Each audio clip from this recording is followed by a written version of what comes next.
Have you ever been to a ryokan? They say staying at a ryokan is one of the cultural experiences where you can deeply feel and discover omotenashi, or the Japanese concept of hospitality, which is about wholehearted service without expecting anything in return. Today I'm going to take you with me inside a family run ryokan in the heart of Kyoto.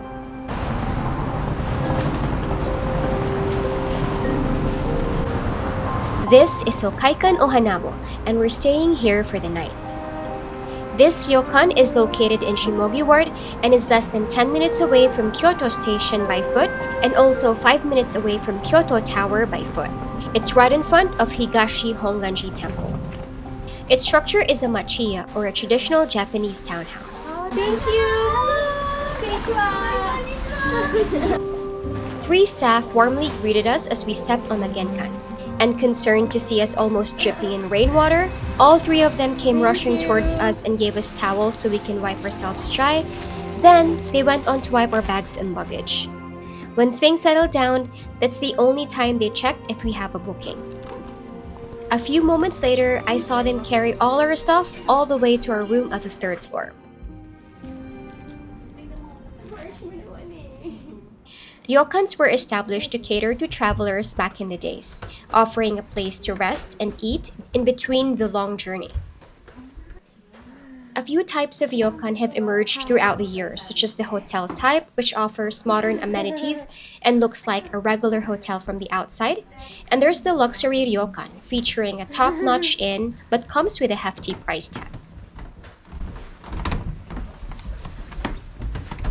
A classic Japanese room is called washitsu, and by far, this is the most beautiful, most well-maintained washitsu I've ever been to. Wow! Wow! Temple view ね。はいはい。 This big keys, doors keys, small keys, safety box keys. Okay. はい。あとジャパニーズルームウェア、浴衣。Same ね、first right? And this is Satako-san.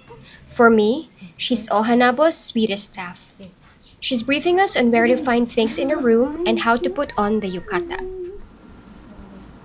Now, let me show you around. This area functions as a lobby where guests can sit and relax after arrival and while the staff are doing the check-in process. This inn was originally a shukubo, or an accommodation for people who came to visit Higashi Honganji. It was in 1918 when it was bought and converted to a ryokan.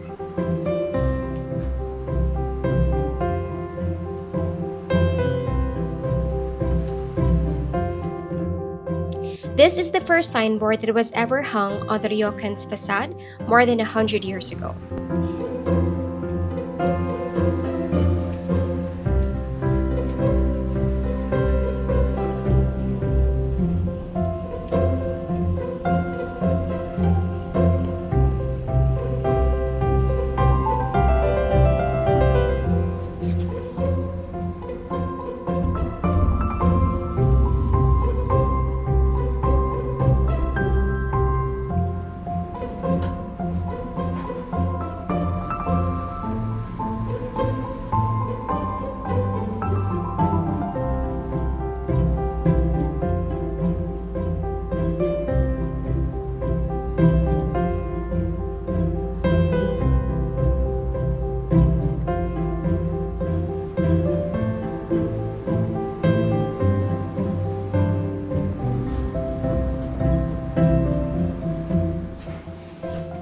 This terrace feels old but sturdy. You just know if a piece of wood has seen so much history just by the look and feel. Ohanabo's interior is an old-school Japanese style. All wooden, tatami mats everywhere, and no Western furniture except for one room which has regular beds instead of futon. I've read that in a traditional ryokan like this, preserving the traditional appearance and aesthetics of the inn and maintaining its authentic atmosphere is far more important than providing modern comforts to guests.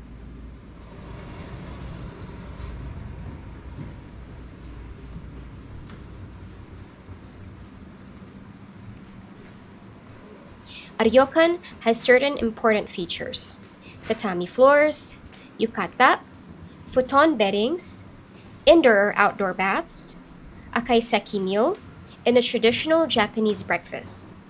With all the things that only an accommodation as unique as a ryokan can offer, please don't go out during your stay. Your stay here is the experience and is meant to be enjoyed. So please make sure that you block your day when staying at the ryokan and just relax and enjoy the experience. Hello.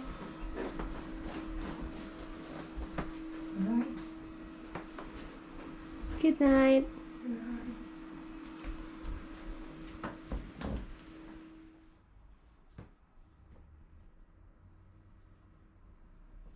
Our room has a little entryway which comes with a rack where you can dry your wet towels.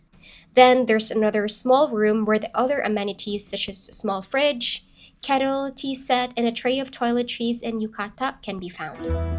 This is also where our bags and luggage are placed. I noticed that the staff have put a mat underneath our bags to protect the tatami from scratches. Each tatami mat measures 3 by 6 feet, and if I'm not mistaken, ours is a 10 tatami mat room, excluding the small room and the entryway. Neatly placed on the chabudai are 3 small bottles of green tea sitting on a floral washi paper and 3 packs of cookies on an oval tray, and beside it is a rabbit origami. The walls of the rooms are not made of concrete and are less soundproof, so you should be conscious of the noise, especially in the evening.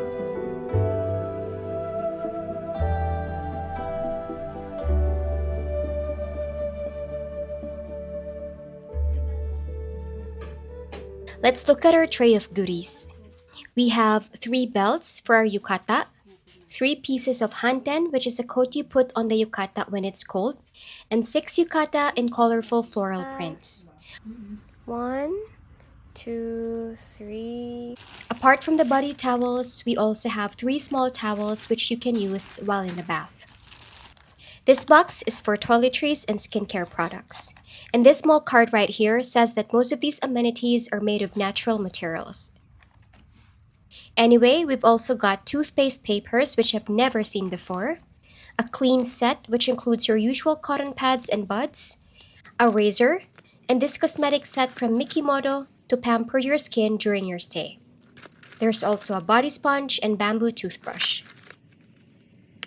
Then you have 3 drawstring wet bags which are useful for when you use the bath. And finally, 3 tabi socks. Apart from the yukata, hanten, and body towels, everything else can be brought home. Ryokans are usually located near hot springs, but those that are not will surely come with a bath. Ohanabo takes pride in their bath area with wooden walls that are made from cypress trees, which give out a certain aroma. You may use the bath as many times as you want, and don't forget to wash your body first before soaking. Bathing in hot springs or onsen is an integral part of Japanese culture, so allow yourself to enjoy this activity in your ryokan stay. One of the highlights, if not the highlight of a ryokan stay, is the Kaiseki Ryori, a Japanese traditional multi-course cuisine which features local ingredients and food in season that are beautifully put together. There's so much thought put in the food presentation and the tablewares that everything looks like art. This special meal is usually served at a ryokan or a kaiseki restaurant in a Japanese room like this with a serene ambience and with some soft traditional music in the background. It's customary for a ryokan guest to dine inside the room, where after dinner, the room attendant or nakai-san would then clear everything and prepare the futon beddings for you. A kaiseki ryori includes starters, sashimi, main courses which may include grilled, deep-fried, and steamed dishes, pickled food and other side dishes, basic set of rice and miso soup, plus some sake or local wine. Dinner starts between 5:30 p.m. to 6:30 p.m.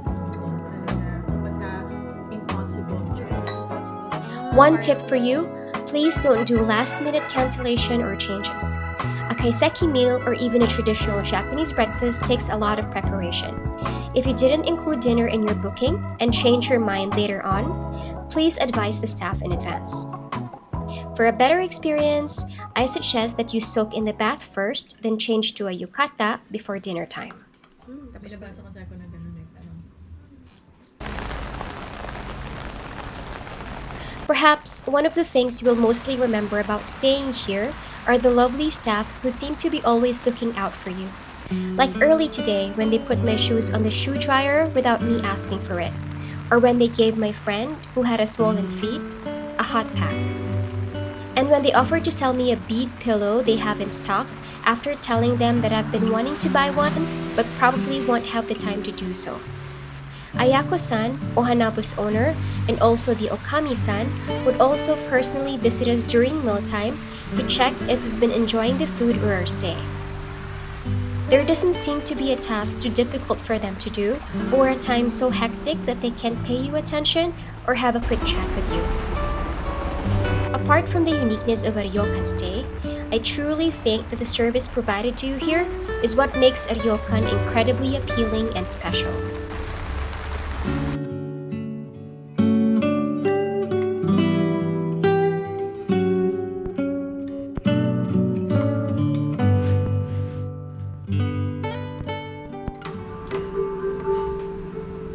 Breakfast starts at 7 a.m. and it's another work of art. How did I feel waking up to this? Glorious, actually. The relaxing bath and last night's soft and silky kake futon I rolled myself into haven't left my mind yet. And now this? Can I just live here?